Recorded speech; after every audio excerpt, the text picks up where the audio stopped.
Exquisite breeding and casual cruelty were the lifeblood of high society in 1815 London, when Aidan, the Duke of Westmoreland, bypassed a room full of silk-clad, desperate debutantes to offer his hand to a maid with dishwater blonde hair and calloused fingers.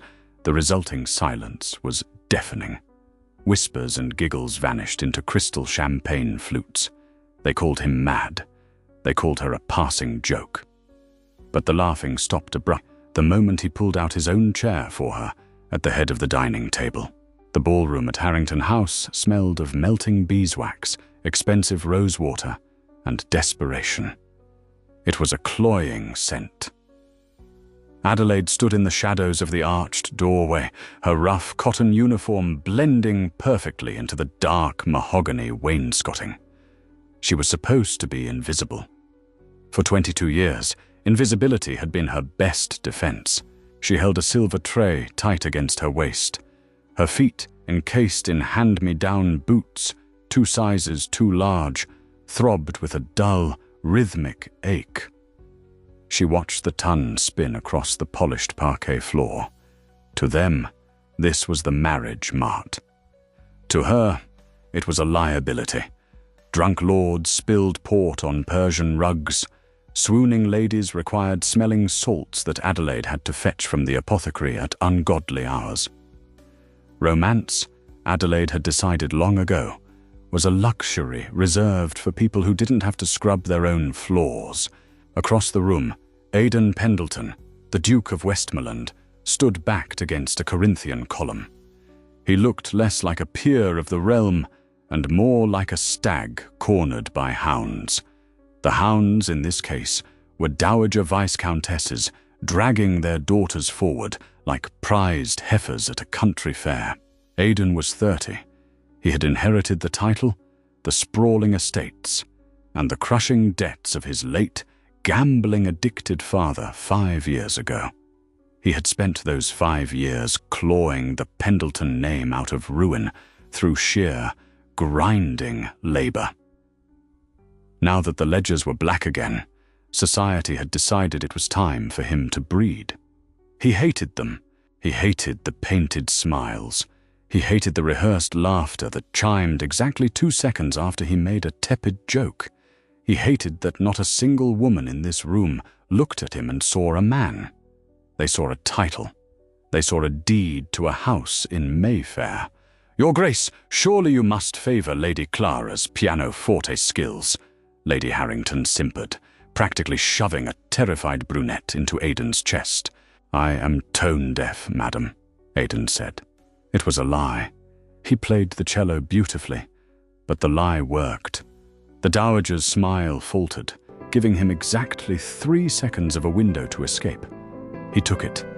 He abandoned the ballroom, pushing through the heavy velvet curtains into the dimly lit corridor, reserved for servants and passing drafts. He just needed to breathe. He needed air that didn't smell like social climbing. He collided with something solid. A clatter of glass echoed through the hall. "Watch your step!" a sharp, unamused voice snapped. Aidan blinked, his eyes adjusting to the dim light. A girl was kneeling on the floor, efficiently gathering the remnants of 2 shattered crystal goblets. She wore the drab grey uniform of a housemaid. Her hair was pulled back so tightly it looked painful. Though a few rebellious strands had escaped to stick to the sweat on her forehead, she didn't look up at him. She didn't gasp or curtsy. She just picked up the broken glass. "I apologize," Aidan said, the words feeling foreign in his mouth. Dukes didn't apologize to maids. "Apologies don't buy new crystals, sir," she replied, her tone flat. She tossed the shards onto her tray. "Though I suppose Lady Harrington will simply dock my wages for it. 2 shillings, a week's bread. Mind your boots. There's a sliver by your heel." Aidan stared at her. "You don't know who I am, do you?" She finally looked up. Her eyes were a muddy hazel, framed by dark, tired shadows. She looked him up and down, taking in the pristine tailoring of his black evening coat, the subtle gleam of his signet ring. "I know exactly who you are, Your Grace," she said, standing up. She wasn't tall, but she held her spine so rigidly she seemed it. "You are the Duke of Westmoreland, and you are standing in my workspace." A startled laugh punched out of Aidan's chest. It was the first genuine sound he had made all evening. "Your workspace?" "The servants' corridor," Adelaide clarified, gesturing to the narrow, unadorned walls. "The place we use to keep your glasses full and your floors clean so you don't have to think about how it happens. Now, if you'll excuse me, I have to dispose of this before someone steps on it and bleeds on the marble." She moved to step around him. Aidan didn't move. "What is your name?" he asked. "Adelaide." "Adelaide." He tested the name. It felt solid, grounded. "Do you always speak to your betters this way, Adelaide?" "Only when they break things I have to clean up," she said. She met his gaze squarely. There was no fear in her eyes, no awe, only a bone-deep exhaustion that mirrored his own. She saw right through the velvet and the title, straight to the tired man underneath. "Go back to your party, Your Grace," she added, her voice softening just a fraction. "They are waiting for you to pick one of them." She walked past him, smelling of lye soap and lemon water. Aidan turned and watched her go. He thought of the ballroom behind him. He thought of the endless parade of painted faces, the hollow conversations, the lifetime of performing a role he despised. The musicians struck up a waltz, the final dance before supper. Tradition dictated the Duke of Westmoreland must lead it with the woman he intended to court. Aidan looked down the dark corridor. Then he looked back at the ballroom. A strange, reckless clarity washed over him. He adjusted his cuffs. The ballroom was a sea of expectant faces. The dowagers had fanned out along the perimeter, hawkish and alert. The debutantes stood in small, nervous clusters, feigning nonchalance while their eyes tracked Aidan's every move. He walked slowly across the floor. The music had paused. The conductor waited for the Duke's signal. Aidan walked past Lady Clara. He walked past the Earl of Whitby's stunning, blonde daughter. He walked past the heiress of a shipping fortune. He didn't stop until he reached the far wall, near the entrance to the kitchens. Adelaide had just returned with a fresh tray of champagne. She stood by the pillar, waiting for the waltz to begin so she could slip through the crowd unnoticed. Aidan stopped in front of her. The silence that fell over the Harrington ballroom was absolute. It was the kind of silence that precedes a carriage crash. Adelaide frowned, gripping the edges of her silver tray. "Your Grace," she whispered, her voice tight. "You are blocking the thoroughfare." "Put the tray down, Adelaide," Aidan said. His voice carried. "I will not. I am working." Her knuckles turned white. Panic, cold and sharp, finally pierced her pragmatic armor. She thought he was drunk, or worse, bored. The wealthy were never more dangerous to people like her than when they were bored. A cruel prank to entertain the masses. "Put it down," Aidan repeated, his tone dropping to a quiet register meant only for her. "Please, if I drop this tray, I lose my position," she hissed. "Do not play games with my livelihood to amuse your friends." "I am not playing." Aidan reached out. He didn't snatch the tray. He simply placed his large, warm hands over hers. His fingers were smooth, uncalloused, but his grip was firm. Gently, he took the heavy silver from her hands and set it blindly onto a nearby decorative pedestal. A glass wobbled, but stayed upright. Then, Aidan extended his right hand toward her. Palm up. An invitation. Someone in the crowd gasped. Lady Harrington dropped her silk fan. It hit the floor with the crack of a pistol shot. "Dance with me," Aidan said. Adelaide stared at his hand.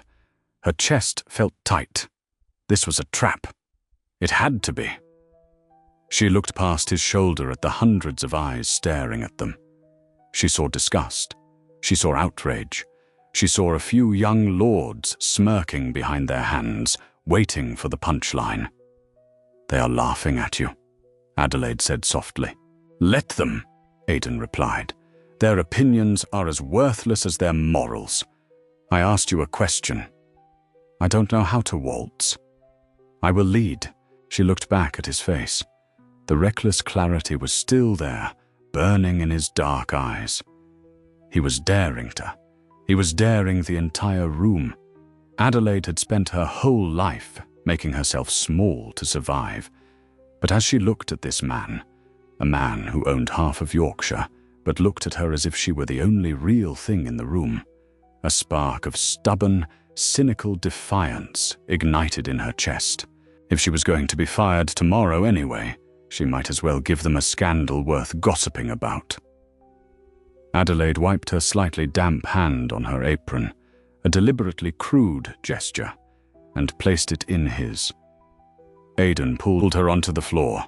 The conductor, looking pale and sweating, wildly waved his baton. The orchestra fumbled the first few notes before falling into a hesitant, sweeping waltz. Aidan's hand rested on her waist. The heat of his palm seared through the cheap cotton of her dress. Adelaide was stiff, her back rigid, her eyes fixed firmly on the knot of his cravat. She expected him to hold her at arm's length, ashamed of his own stunt. Instead, he pulled her flush against him, into the proper, scandalous embrace of the modern waltz. "Step slide close," he murmured near her ear. "Just follow my weight." She stumbled on the second turn, her heavy boot catching on his polished leather shoe. "I told you," she muttered, her face burning. "You're doing fine. Stop thinking about them. That is easy for you to say. You leave in a carriage. I stay here to wash the dishes." "You won't be washing dishes tomorrow," Aidan said quietly. Adelaide snapped her gaze up to his. "Is that a threat?" "It is a promise." They spun toward the center of the room. The physical contrast was jarring. Aidan, in midnight black wool and blinding white linen, moving with the innate grace of a predator. Adelaide, in her faded grey dress, a stained white apron tied around her waist, her hair escaping its pins. She smelled of kitchen smoke and lemons. To Aidan, it was the best thing he had smelled in years. He looked down at her. She wasn't blushing. She wasn't swooning. Her jaw was set, her eyes darting around the room, assessing threats like a soldier behind enemy lines. She was surviving the dance, just as she survived everything else. As they passed the head table, Adelaide heard the whispers. A passing fancy. Insulting. Must be out of his mind, smelling of cabbage and suds. Adelaide stiffened, trying to pull away. Aidan's grip tightened, anchoring her. "They are offended by you," Aidan said, his voice a low rumble. "Do you know why?" "Because I am poor," Adelaide stated flatly. "Because you are real," Aidan corrected. "And reality terrifies people who spend their lives pretending." The music swelled, reaching its crescendo. For 3 minutes, Adelaide Fox, the invisible scullery maid, was the center of the London season. When the final note decayed into the heavy, shocked silence of the room, Aidan did not immediately let her go. He held her there, under the blazing chandeliers, forcing the aristocracy to look at them. Then, he offered her a perfectly executed, formal bow. Adelaide, entirely unsure of what to do, gave a stiff, awkward nod. Lady Harrington, her face a blotchy crimson, marched forward. "Your Grace!" she shrilled, her voice trembling with barely contained fury. "Supper is served in the dining hall. Perhaps we can end this theatrical display and proceed?" She didn't look at Adelaide. Adelaide had become invisible to her again, a prop that had overstayed its welcome.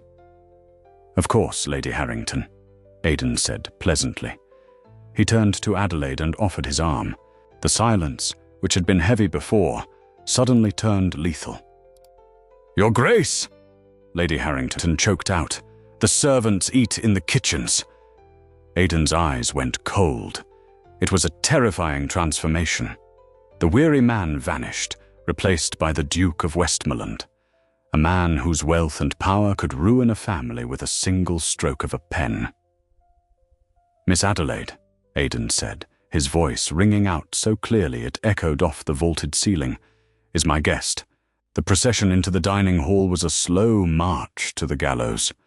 Adelaide's hand rested on Aidan's forearm. The wool of his coat was soft, entirely unlike the coarse fabrics she knew. She felt sick. Her stomach churned with a mixture of dread and a bizarre, reckless adrenaline. The guests parted for them, their faces masks of horror and fascination. Adelaide kept her chin level. She refused to look at the floor. If she was going to burn, she would look the fire in the eye. The dining room was a cavernous space, dominated by a table long enough to seat 60 people. It was laden with silver candelabras, roasted pheasants, hothouse fruits, and crystal. Normally, Adelaide would be standing against the far wall with the other footmen and maids, waiting to swap out plates or refill wine glasses. She saw her supervisor, Mrs. Higgins, standing by the pantry doors. The older woman's mouth was slightly open, her eyes wide with terror as she stared at Adelaide. Adelaide gave her a tiny, imperceptible shake of the head. "I didn't ask for this," she tried to convey. Aidan walked her straight to the head of the table. By tradition, the highest-ranking peer sat at the head. The host and hostess flanked him. The most eligible high-ranking lady of the season would be seated to his immediate right. Tonight, that chair had been unofficially reserved for Lady Clara. Aidan reached the head of the table. He did not sit. He moved to the chair on his right, the gilded chair with red velvet upholstery. He placed his hand on the back of it, pulled it out, and looked at Adelaide. "Sit," he instructed softly. A collective gasp echoed through the room. It was one thing to dance with a servant. That could be dismissed as a momentary madness, a bohemian eccentricity, but the seating arrangement at a formal supper was the literal map of social hierarchy.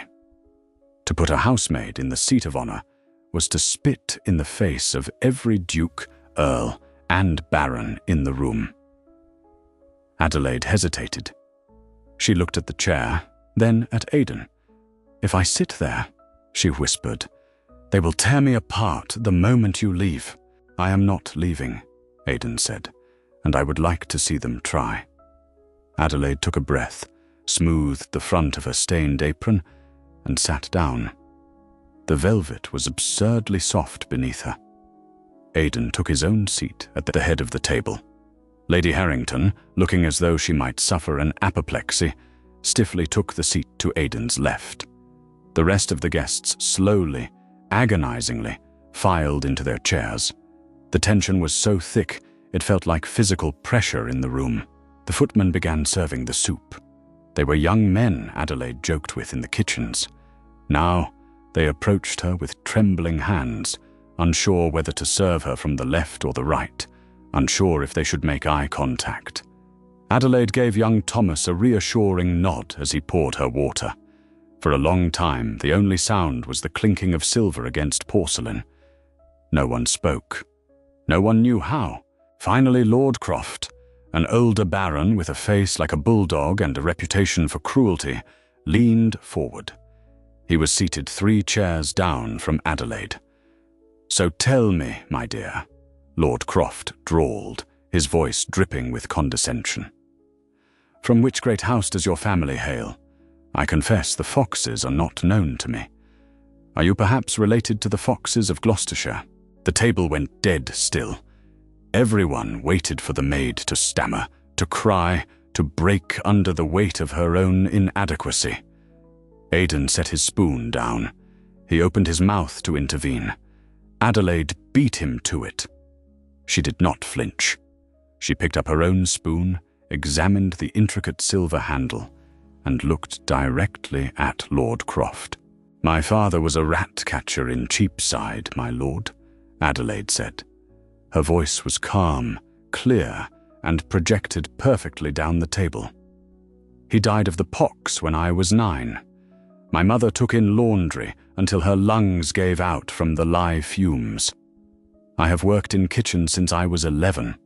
I possess no lineage, no dowry, and no education beyond what I taught myself by reading discarded newspapers." She took a sip of her soup. "It was excellent, I assure you," she continued, setting her spoon down. "There is no great mystery to me. I am exactly what I appear to be." Lord Croft's face purpled.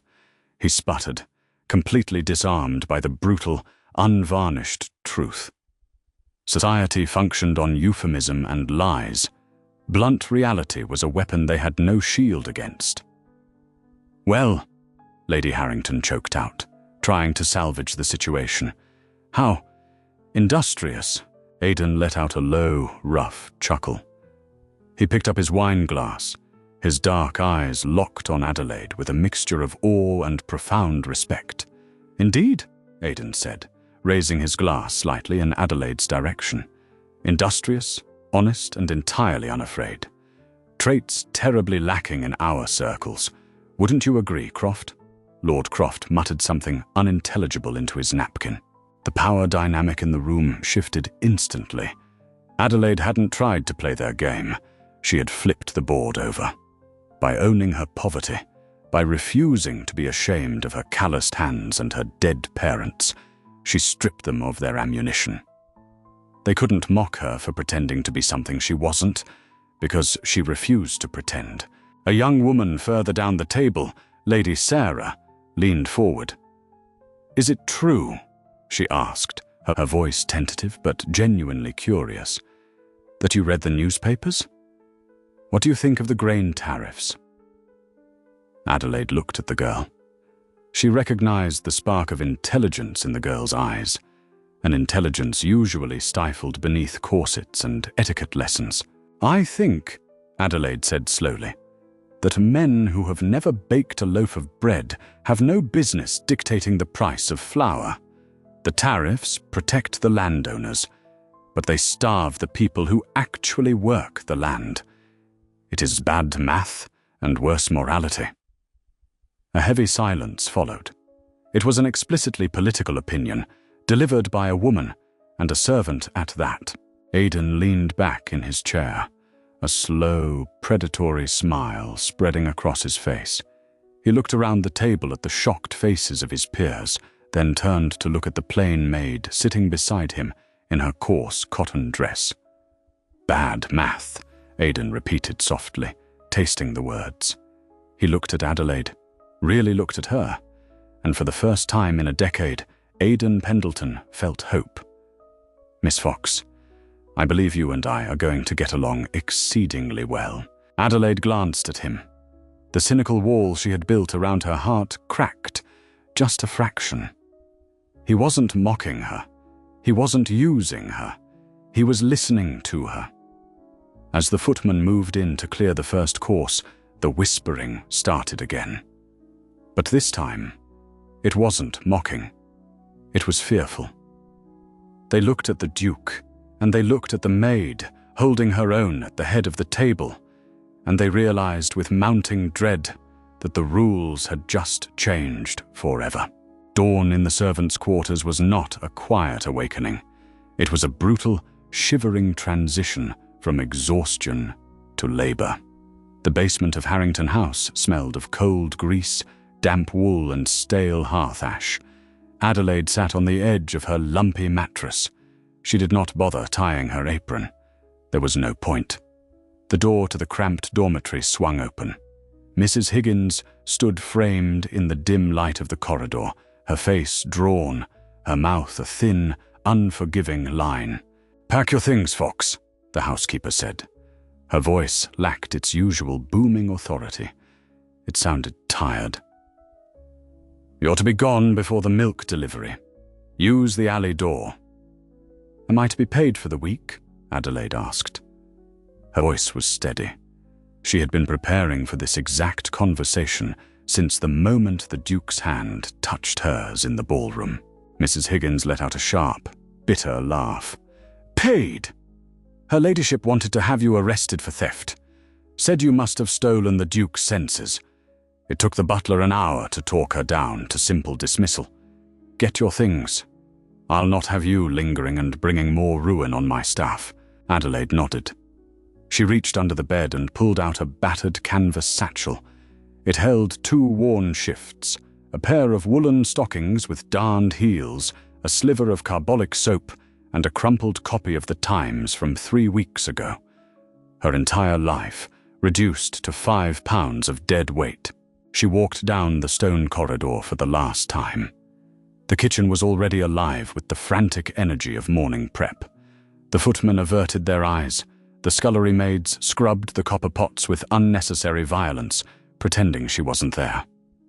Empathy was a dangerous thing to show a pariah. It was contagious. Adelaide stepped out into the freezing, mist-choked London morning. The cobblestones were slick with night rain. She pulled her thin shawl tight across her shoulders and began the long walk toward the East End. She needed to find a pawn shop for her boots, then a boarding house that wouldn't ask questions. "Miss Fox." Adelaide froze. A black carriage with the crest of the Duke of Westmoreland emblazoned on the door sat idling at the mouth of the alley. The horses snorted, their breath pluming in the frigid air. Aidan was leaning against the brick wall, a heavy wool greatcoat thrown over his evening clothes from the night before. He looked exactly as he had in the ballroom, tired, sharp, and entirely out of place. "You waited in the alley," Adelaide stated. "I assumed Lady Harrington would not allow you to use the front door," Aidan replied, pushing off the wall. "And I knew she would sack you before breakfast. People like her are predictably vindictive." Adelaide tightened her grip on her satchel. "Then you have seen your little joke through to its natural conclusion, Your Grace. I am fired. You are scandalous. We both got what we wanted. Good day." She tried to walk past him. He stepped in her path. "I did not do it for a joke," Aidan said. The amusement was gone from his eyes. "I meant what I said at the table. All of it.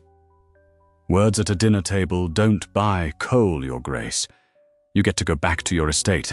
I have to find a way to eat. Then come work for me." Adelaide stopped. She looked at him, searching for the punchline. "Doing what? You have a house full of servants. And if you think I am going to be your Mr. A clerk," Aidan interrupted smoothly. "My steward in Yorkshire is an idiot. He sends me ledgers that don't balance, citing unforeseen agricultural losses and fluctuations in the grain market. I am bleeding money, and the men I hire to stop the bleeding only bring bigger buckets to catch the spill." He took a step closer. The smell of sandalwood and cold air surrounded him. "You know the price of flour," Aidan said quietly. "You know how much soap it takes to wash a floor. You understand bad math, Adelaide. I need someone who looks at the world as it is, not as my peers wish it to be. I will pay you £30 a year, room and board included. You will report only to me." £30 a year. It was an astronomical sum. It was independence. It was a lifeline thrown to a drowning woman. But Adelaide knew better than to trust the rope. "A duke employing a former scullery maid to audit his estates," Adelaide said, her voice dripping with skepticism. "Society will say you have lost your mind." Aidan reached out and gently took the heavy canvas satchel from her hands. "Society said that last night, Adelaide. Let us give them something real to whisper about." Westmoreland House in Mayfair was not a home. It was a fortress of mahogany and silence. Unlike the Harrington residence, which hummed with the frantic, performative energy of the social season, Aidan's estate felt like a monastery dedicated to the religion of commerce. Adelaide was given a room on the 3rd floor. It had a window that overlooked a small garden, a mattress stuffed with real feathers, and a copper bathtub. The first night, she had lain awake for hours, staring at the plastered ceiling, waiting for someone to burst in and tell her the mistake had been caught. No one came. By her 3rd day, she was seated at a massive oak desk in the corner of the Duke's private library. She wore a simple, dark blue, merino wool dress, a vast improvement over coarse cotton, yet entirely devoid of the lace and ribbons favored by the upper class. She looked like a governess. She worked like a machine. "He's stealing from you," Adelaide said, not looking up from the leather-bound ledger spread before her. Aidan was sitting in a leather armchair by the fire, nursing a glass of dark rum. He looked over at her. Her fingers, still rough and scarred from years of lye soap, were moving rapidly down a column of numbers. "Penhaligon?" Aidan asked, referring to his head steward. "Be certain, Adelaide. He has been with the family for 20 years. 20 years is a long time to perfect the art of skimming," Adelaide replied dryly. She dipped a quill into an inkwell and circled a figure. "Look here. He claims the roof repairs on the tenant cottages in the South Valley required 300 slate tiles at 6p each. The math adds up on paper. But I grew up in a drafty room in Cheapside, Your Grace. 6p buys a premium Welsh slate, the kind they use on townhomes in London.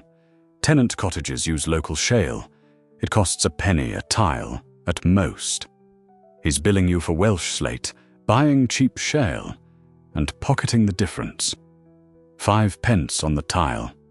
On 300 tiles, that's £6, 5 shillings, Aidan finished, his voice turning cold.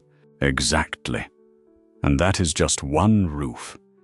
He has billed you for 12 roofs this quarter. Adelaide closed the ledger with a heavy thud. Your steward isn't incompetent. He is a very organized thief. Aidan stood up and walked over to her desk. He leaned over her shoulder to look at the circled numbers. He was close enough that she could feel the heat radiating from him. She forced herself to keep her breathing steady. He didn't look at the book. He looked at her. Why didn't my accountants catch this? He asked quietly. Because your accountants went to Oxford, Adelaide said, meeting his gaze. They know theory, they know law, they don't know the price of a poor man's roof. They see a number that looks plausible to a rich man, and they move on. Aidan stared at her for a long moment. There was no condescension in his eyes, only a deep, resonant appreciation that made Adelaide's chest ache in a way she entirely resented. You are a terrifying creature, Adelaide Fox, he murmured. I am a practical one, she corrected, turning her eyes back to the desk. Now, shall we move on to the blacksmith's invoices? Because unless your horses are wearing shoes made of solid silver, you are being robbed there, too. For a month, this was their rhythm. They spent hours in the library, insulated from the vicious gossip of the ton. The whispers outside were rampant. The Duke of Westmoreland had taken a low-born mistress and installed her in his home, they said. She was a witch, they said. She was blackmailing him. Adelaide ignored it. She worked. She ruthlessly purged Aidan's accounts of rot, firing corrupt foremen by proxy and renegotiating supplier contracts with a brutal, street-taught efficiency. She saved him £2,000 in 4 weeks. In return, Aidan treated her with a baffling, terrifying respect. He asked her opinion on investments. He ordered tea for her when she worked late. He did not touch her, but his eyes followed her constantly, tracking the smudge of ink on her cheek, the way she chewed her lower lip when a column didn't balance. The quiet intimacy of the library was a dangerous thing. It was stripping away Adelaide's armor, piece by piece. She knew how to fight cruelty. She had no defense against being valued. The real world could only be locked out for so long. Aidan's investments in a new canal project required a meeting with the primary financiers. Tradition dictated these meetings occur at a gentleman's club, but Aidan, obstinate as ever, insisted on hosting them at Westmoreland House. "They will expect you to be present," Aidan told Adelaide that morning in the library. "You found the structural flaws in their proposed tolls. You will explain it to them." Adelaide's stomach dropped. "They are lords and barons, Aidan." She had dropped his title in the privacy of the library a week ago, a slip of the tongue he had stubbornly refused to let her correct. "They will not listen to a woman, let alone a woman without a surname." "They will listen," Aidan said, his jaw setting, "because I hold the largest share of the capital. And because you are right." At 2 o'clock, the library doors opened. Lord Croft entered, followed by the Earl of Whitby and 2 other wealthy, florid-faced investors. They stopped dead when they saw Adelaide seated at the small table near the maps, a stack of ledgers in front of her. Lord Croft's bulldog face immediately twisted into a sneer. He had not forgotten the humiliation at the Harrington dinner. "Westmoreland!" Croft barked, planting his walking stick on the rug. "We are here to discuss a £250,000 infrastructure project. Why is there a domestic in the room?" "Miss Fox is not a domestic," Aidan said smoothly, taking his seat at the head of the table. "She is my chief auditor. She will be leading the review of the toll projections." The Earl of Whitby laughed. It was a nervous, disbelieving sound. "Aidan, be reasonable. We all enjoy a good jest, but this is business. Send the girl away." "The girl," Adelaide said, standing up. Her heart hammered against her ribs like a trapped bird, but her voice was ice.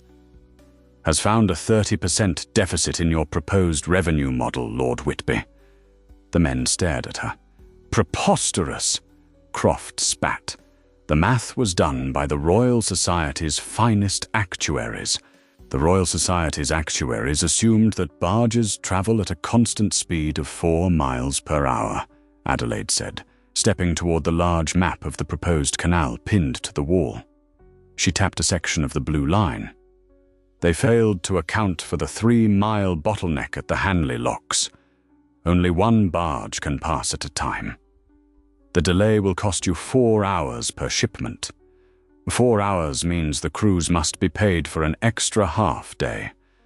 Multiply that by 60 barges a week, and your projected profits evaporate before the coal even reaches London." Silence fell over the room. It was the same heavy, suffocated silence from the dining hall. But this time, it wasn't born of social shock. It was born of financial terror. Lord Croft stepped forward, his face flushed. He couldn't attack the math, so he attacked the messenger. "Who do you think you are?" he hissed, abandoning all pretense of gentility. "You jump-up kitchen rat. You think you can read a few numbers and dictate terms to your betters? You belong on your knees, scrubbing grates, not in a gentleman's library." Aidan moved so fast his chair crashed backward onto the floor. Before anyone could blink, he was across the room. He didn't yell. He didn't strike the man. He simply invaded Lord Croft's personal space, towering over the older baron. The suppressed violence in Aidan's posture made Whitby take a terrified step back. "You will apologize to her," Aidan said. His voice was barely a whisper, but it carried the weight of a falling guillotine. "Westmoreland, you cannot be serious." "I will ruin you, Croft," Aidan said casually, as if discussing the weather. "I hold the promissory notes on your estate in Kent. I will call them in tomorrow morning. I will leave you with nothing but the clothes on your back and the title you disgrace. Apologize to Miss Fox." Croft turned pale. His jowls trembled. He looked at Aidan, saw the utter, ruthless certainty in the Duke's eyes, and swallowed hard. He turned to Adelaide. I spoke out of turn. My apologies, Miss Fox. Adelaide looked at the ruined, petty man. She felt no triumph, only a bone-deep exhaustion with this world and its fragile egos. "Accepted, Lord Croft," she said quietly. She looked at Aidan. "If the gentlemen have finished inspecting my pedigree, the toll revisions are in the blue ledger. I will leave you to review them." She walked out of the library, her spine straight, refusing to run. She made it to the second-floor landing before her legs gave out. She sat heavily on the top stair, burying her face in her hands. The adrenaline drained away, leaving her hollow and shaking. She had fought them. She had won. But the victory tasted like ash. They would never see her as anything but dirt. A heavy, measured footstep sounded on the stairs. Aidan sat down next to her on the step. He didn't care about the dust on his trousers. He didn't care that his guests were still in the library. He reached out and gently pulled her hands away from her face. "They are fools," Aidan said softly. "They are your peers," Adelaide whispered. "And they are right. I don't belong here, Aidan. I am pretending." "No," Aidan said fiercely. He took her rough, ink-stained hand in both of his. "They are the ones pretending. They build their world on lies and inheritances they didn't earn. You built yourself from nothing. You belong wherever you choose to stand." He looked at her, the barriers finally dropping completely. The cynical Duke was gone. The weary man was gone. "I don't just need your mind for my ledgers, Adelaide," he said, his thumb brushing over her calloused knuckles. "I need you, because without you, this whole world is just noise." Adelaide stared at him, the cynical wall she had guarded for 22 years, finally crumbling into dust. Adelaide pulled her hand away. It took every ounce of willpower she possessed, but she did it. The cold air of the stairwell rushed in to fill the space where his skin had been. "You are exhausted, Aidan," she said, her voice trembling despite her best efforts to keep it flat. "You have just threatened a peer of the realm and risked £250,000. Adrenaline makes people say things they do not mean." Aidan let his empty hands fall to his knees. He looked at her, his dark eyes unblinking. "I have never in my life said something I did not mean." "Not to you. Then you are a fool," she shot back, the harshness a defense mechanism. She stood up, smoothing her skirts with frantic, jerky motions. "You cannot need me. I am a clerk. I am a convenience. When the season ends and your ledgers are balanced, you will require a wife, a woman with a dowry, a bloodline, and the ability to play the pianoforte without making the dogs howl. I have none of those things. I don't want a bloodline," Aidan said, his voice rising, echoing slightly in the vast, empty stairwell. "I want a partner who doesn't flinch when the house catches fire." "The house is already on fire," Adelaide yelled back. The anger finally broke through her composed exterior.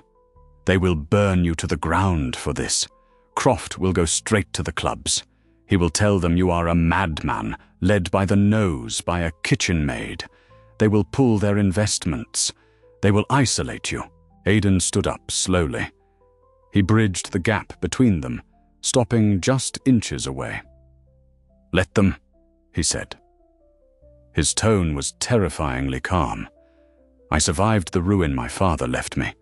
I clawed my way out of the dirt with my bare hands. If I have to do it again, I will. But I will not do it surrounded by cowards." He reached out, tentatively this time, and touched the side of her face. His thumb brushed a streak of wet ink she had unknowingly transferred to her cheek. "Stay, Adelaide," he murmured. "Not as my clerk, not as a scandal, just stay." Adelaide closed her eyes. The warmth of his hand was a drug she could not afford to take. I have work to do on the toll projections, she whispered, stepping around him. She fled down the stairs, retreating to the safety of numbers and cold, hard facts. For a week, the house existed in a state of suspended animation. The library became a battleground of silent tension. Aidan did not push her. He sat across from her, reading reports, signing letters, and letting his mere presence apply a slow, agonizing pressure to the walls she had built around her heart. Then, the retaliation began. It did not start in the ballrooms, it started in the mud. A messenger arrived at Westmoreland House just past midnight on a Tuesday. The proposed canal site in Staffordshire had come to a grinding halt. The local Labour foreman, heavily influenced by the magistrate, a man who owed his position to Lord Croft, had called a strike. The magistrate claimed the new, tightened budget was a threat to the workers' livelihoods. It was a lie. The budget only cut the foreman's illicit skimming, but the foreman had convinced the labourers that the Duke was planning to halve their wages. Aidan read the dispatch by the light of a single candle in the foyer. Adelaide stood on the stairs, a heavy wool wrapper pulled tight over her nightgown. "They are burning the timber stores," Aidan said, his voice tight with fury. "Croft is orchestrating this to bankrupt the project before a single trench is dug." "He wants you to back down," Adelaide said, descending the stairs. "He wants you to restore the old budget and prove you cannot manage your own affairs without the old guard." Aidan crumpled the dispatch. "I need my horse. You are going to Staffordshire? I have to stop the fires. If the timber burns, the project goes under. I will ride through the night." "You cannot speak to those men," Adelaide said sharply. Aidan paused, his hand on the heavy brass doorknob. "I am their employer." "You are a duke in a velvet coat," Adelaide snapped, crossing the foyer. "You do not know how they think. You will ride in their demanding obedience, and they will throw you in the canal." "They are frightened, Aidan. Frightened men do not care about titles. They care about bread." She turned toward the servants' corridor. "Where are you going?" Aidan asked. "To find my boots," Adelaide called back over her shoulder. "You are going to need a translator." The journey to Staffordshire was a grueling, bone-rattling nightmare. They took the fastest travelling chaise in Aidan's stables, burning through 3 teams of lathered horses at post houses along the way. The carriage smelled of damp straw, tallow grease, and tension. Adelaide did not sleep. Wrapped in 3 coarse woolen blankets against the whistling night draught, she worked by the erratic, swinging flame of an oil lantern. She had 4 regional ledgers spread across her lap, balancing them with steady, ink-stained fingers every time the wheels hit a rut in the turnpike. They arrived at the encampment as a grey, sulphurous dawn broke over the sodden landscape. It had rained for 3 days straight. The site was a disaster of churned clay and black water. The acrid stench of scorched pine hung heavy in the mist. Several timber stores, the vital framing for the canal locks, were smouldering heaps of charcoal. Near the magistrate's tent, a crowd of over 200 navvies stood packed together like cattle. They were big, broad-shouldered men, with skin baked brown by the sun and caked with Staffordshire clay. They carried iron pickaxes, trenching spades, and heavy clubs. Hostility rolled off them in waves. When the carriage door swung open and Aidan stepped out, the crowd shifted forward. A dangerous, low murmur rose from 200 throats. Aidan was dressed for travel. Heavy wool coat, riding boots, unblemished leather gloves. To these men, he looked like every other absentee landlord who treated human sweat like a line item on an invoice. Then Adelaide stepped down into the muck behind him. She wore her oldest, plainest work dress. The hem was already frayed. Her dishwater hair was pinned so tightly it strained her temples. She did not pause on the carriage step. She did not gather her skirts to protect them from the filth. She dropped straight into the boot-sucking clay and walked past Aidan without a glance, heading directly toward the front line of angry men. A hulking foreman named Miller pushed through the front rank. His face was blotchy from cheap gin, his heavy iron shovel resting across his shoulder like a broadsword. "Get back in your pretty box, lass," Miller barked, spitting a dark stream of tobacco juice into the dirt. "We ain't taking orders from women or fancy dukes today, not till our original pay is restored." Adelaide stopped 6 feet from him. Her boots sank 2 inches into the mire, anchoring her. "You're Miller," she said. Her voice was flat, hard, and entirely devoid of fear. "The subcontractor for the North Trenching crew." "That I am," Miller sneered, playing to the crowd behind him. "And I speak for every man here who won't be starved by London bloodsuckers." "Then let us talk about starvation, Miller," Adelaide said. She reached into the canvas satchel slung across her chest and pulled out a single sheet of paper covered in tight, precise columns. "Your monthly requisitions claim 50 barrels of salt pork to sustain this crew." 50. Miller's smirk tightened at the edges. Men hauling 5 tons of wet clay a day need heavy rations. "There are 210 men in this camp," Adelaide projected her voice, letting it carry across the dead silence of the clearing. 50 barrels means you are supposedly feeding every man 4 pounds of salted meat a day. That is more meat than the king's guards eat. She turned her gaze directly to the sea of tired, mud-stained faces behind the foreman. "Which of you had 4 pounds of beef yesterday?" she called out. "Which of you had 4 ounces? A heavy, uneasy silence fell. An older labourer with a scarred chin cleared his throat. "We got gristle and turnip water, miss," he muttered. "Same as every Tuesday." "Gristle and turnip water," Adelaide repeated, turning back on Miller like a closing trap. "Because Miller here has been hauling 35 barrels of the Duke's pork into Stoke every Friday night to sell out the back of the Red Lion Tavern. He took the meat from your mouths and put 40 pounds a month into his own pocket." Miller's face went white, then mottled red. "You lying little—" "The Duke didn't cut the labour budget, you fools!" Adelaide shouted over him, stepping closer to the mob. "He cut the supply ledger. He stopped paying Miller for ghost rations and stolen timber. Lord Croft's magistrate told you this was a wage cut, because Croft was taking a 30% cut of Miller's side business. They used your fear to build a shield for their own theft." She drew a fresh, thick sheaf of documents from her bag and held them high above her head. "These are your new contracts," she declared. "Signed and stamped. No subcontractors handling the food.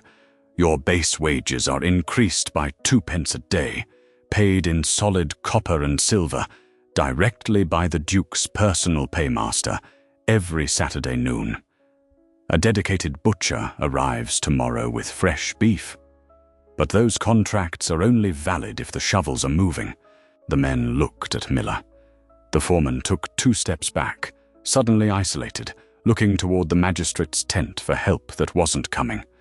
The older labourer with the scarred chin stepped out of the ranks. He looked at Aidan, standing silently by the carriage, then down at Adelaide, standing knee-deep in the cold mud, with ink on her knuckles and absolute truth in her eyes. "2 pence on the day, miss?" the old man asked. "In hand?" "In hand," Adelaide promised. "Every Saturday." The man spat on his palms, gripped his pickaxe, and turned toward the North Trench. "Back to the line, lads. We're burning daylight." A tidal wave of men followed him, leaving Miller standing alone in the rain. Adelaide stood in the clearing as the camp erupted back into life. The adrenaline drained out of her all at once, leaving her knees trembling. A heavy, warm weight settled over her shoulders. Aidan had draped his own dry, fur-lined coat around her. He stepped into the mud beside her, taking her cold, scarred hand into his bare palm, completely indifferent to who saw. "You didn't just save the canal, Adelaide," he whispered, looking down at her with a fierce, quiet devotion. "I balanced the ledger, Aidan," she murmured back, her voice shaking. That's all it ever was. The victory in Staffordshire sealed Aidan's fortune, but it shattered whatever fragile tolerance London society had left for him. They returned to Westmoreland House to find it drowning in isolation. Invitations dried up. The Duke's box at the opera remained conspicuously empty of visitors. Lady Harrington made a great show of crossing the street when Aidan's carriage approached.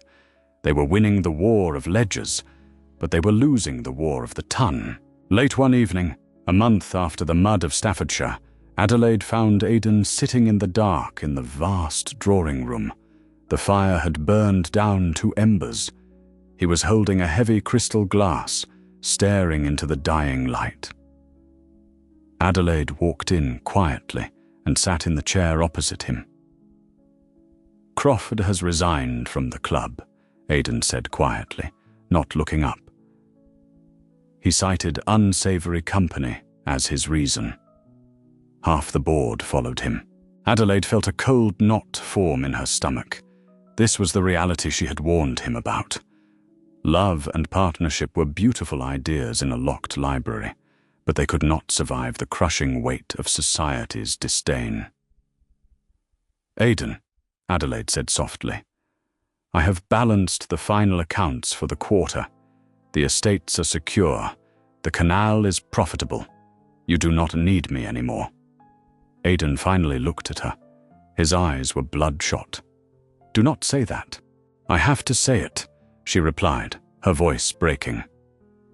"Look at what this is doing to you. You are a duke. You have a duty to your name, to your title. You cannot live the rest of your life as an outcast because you are stubborn." She stood up. "I am leaving in the morning. I have enough saved to open a small bookshop in Edinburgh. It is a good plan. It is a logical plan." Aidan stood up so violently, the chair tipped over with a crash. "Damn logic!" he snarled. He crossed the space between them and gripped her shoulders. His hands were shaking. "Damn the title! Damn the ton! Do you think I care about a club full of hypocrites and thieves? Do you think I want to sit in a room with men who would see me ruined out of spite?" "It is your world," Adelaide cried, tears finally spilling over her lashes. "It is where you belong." "I belong with you," Aidan yelled. The words ripped out of his chest, raw and desperate. He dropped his hands from her shoulders and took a step back, breathing heavily. He reached into the inner pocket of his coat. He didn't pull out a ring box. He pulled out a folded piece of heavy parchment, sealed with red wax. He held it out to her. "What is this?" Adelaide whispered. "It is a special license," Aidan said, his voice dropping to a ragged whisper. "Signed by the Archbishop yesterday. It allows for immediate marriage. No banns, no waiting." Adelaide stared at the paper. It looked heavier than lead. "You are mad." "I am completely lucid," Aidan said, "for the first time in my life." He stepped closer, his dark eyes pleading. "You said I needed a woman with a dowry and a bloodline. I don't. I need the woman who stood in the mud and fought for me. I need the woman who sees the world exactly as it is and still chooses to stand by my side." He didn't drop to one knee. That was for fairy tales, and neither of them believed in fairy tales. He stood tall, looking her dead in the eye. "I cannot promise you they will ever accept you," Aidan said brutally honestly. "They will whisper. They will stare. They will try to tear us down. But I promise you this, Adelaide Fox. They will never, ever disrespect you in my presence. And you will never have to face them alone." Adelaide looked at the reckless, weary, brilliant man standing before her. She thought of the grey uniform. She thought of the cold ash in the hearth. She thought of a lifetime spent being invisible. She reached out and took the parchment from his hand. The wax seal felt warm against her fingertips. "I don't know how to be a duchess," she said, her voice shaking with a terrifying, overwhelming joy. Aidan smiled. It was the slow, predatory smile from the dining hall. But this time it was laced with pure devotion. "You will audit them, Adelaide. You will audit them all." The spring ball at Harrington House was the most anticipated event of the season. It was meant to be a celebration of exclusivity. When the major domo struck his staff against the marble floor, the orchestra was playing a waltz. The room was a sea of silk, diamonds, and painted smiles. "His Grace, the Duke of Westmoreland," the major domo bellowed, his voice carrying over the music. The room went still.